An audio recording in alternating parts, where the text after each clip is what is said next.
ആ, ഈ കുർബാന ചടങ്ങുകൾ അത് അല്പനേരം നീണ്ടു നിൽക്കുന്നതാണല്ലോ അല്ലേ ഫാദർ ഡോക്ടർ സ്റ്റീഫൻ ആലത്തറ? തീർച്ചയായിട്ടും ഏകദേശം 1.5 മണിക്കൂറോളം 1.5 മണിക്കൂറിലധികം ഈ വത്തിക്കാൻ ചതുരത്തിനകത്തുള്ള തിരുക്കർമ്മങ്ങൾ നടക്കും. ദിവ്യബലിക്ക് ശേഷം ഒരു 10-15 മിനിറ്റ് അടക്കം ഈ മൃതസംസ്കാര പേടകത്തിനടുത്തുള്ള പ്രാർത്ഥനകളുണ്ട്. പിന്നീട് അവിടെ നിന്ന് വിലാപ യാത്ര 4 കിലോമീറ്റർ ആണ് വത്തിക്കാനിൽ നിന്ന് ഈ മരിയ മജോറെ ദേവാലയത്തിൽ. അത് വളരെ സ്ലോവിലാണ് പോകുക എന്ന് വത്തിക്കാൻ അറിയിച്ചിട്ടുണ്ട്. അതുകൊണ്ട് തന്നെ ജനങ്ങൾ അവിടെ കാത്തുകൂടി നിൽക്കുന്നുണ്ടാകും. 4000-ലധികം മാധ്യമ പ്രവർത്തകർ ഒഫീഷ്യലായിട്ട് രജിസ്റ്റർ ചെയ്തിട്ടുണ്ട്. നമുക്കിപ്പോ നോക്കുമ്പോൾ കാണാം വത്തിക്കാൻ ചതുരത്തിന്റെ ചുറ്റുമുള്ള ആ കോളങ്ങളുടെ മുകളിൽ ക്യാമറകൾക്കായിട്ട് റിപ്പോർട്ടർമാർ നിൽക്കുന്നത്. അത്രമാത്രം ഒരു ലോകം മുഴുവനും, ലോകത്തിൽ ഏകദേശം 200ഓളം അധികം എന്ന രാഷ്ട്രം, അതുകൊണ്ട് ലോകം മുഴുവനും വത്തിക്കാനിലേക്ക് ചുരുങ്ങുന്ന ഒരു ദിവസം കൂടിയാണ് ഇന്ന്. ഈ സമയത്ത് ലോകത്തിന്റെ ഏകദേശം 130 കോടിയിലധികം വിശ്വാസികളും അതിനേക്കാൾ അധികം പേരെ ഇത് ടെലിവിഷനിലൂടെ കാണുന്നുണ്ട്. മരിയ മജോറെ ദേവാലയത്തിന്റെ ചരിത്രം പറയുകയാണെങ്കിൽ റോം പട്ടണം നിലനിൽക്കുന്ന പ്രധാനപ്പെട്ട 7 കുന്നുകളുണ്ട്. അതിൽ ഒരു കുന്നിന്റെ മുകളിലാണ് ഈ മരിയ മജോറെ ദേവാലയം. അതിന്റെ ചരിത്രം അല്ലെങ്കിൽ ഒരു ഐതിഹ്യം എന്നൊക്കെ പറയുന്നത് ഒരു വളരെ പ്രഭു കുടുംബം റോമിലെ ഏകദേശം ഈ കോൺസ്റ്റന്റ് ചക്രവർത്തിയുടെ കാലഘട്ടത്തിന് ശേഷം അവിടെ ജീവിച്ചിരുന്നു. പട്രീഷ്യനായ ജോണും ഭാര്യ മറിയോ.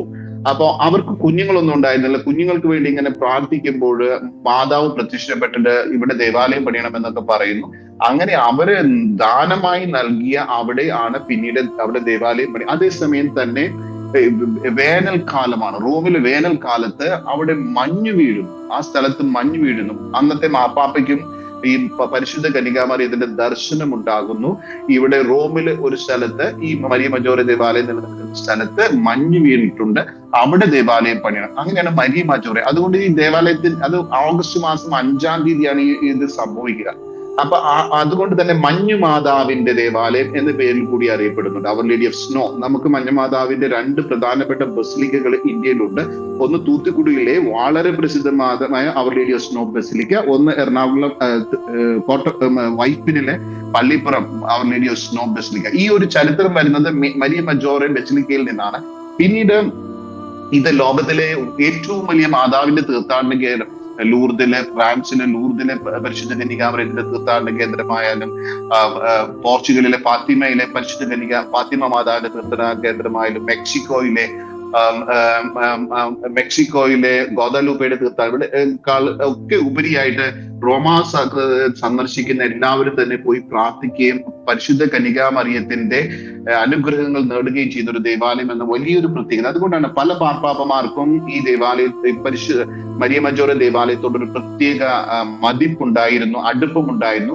ജോൺ പോൾ 2 മാർപ്പാപ്പയും അത് നിലനിർത്തിയിരുന്നു.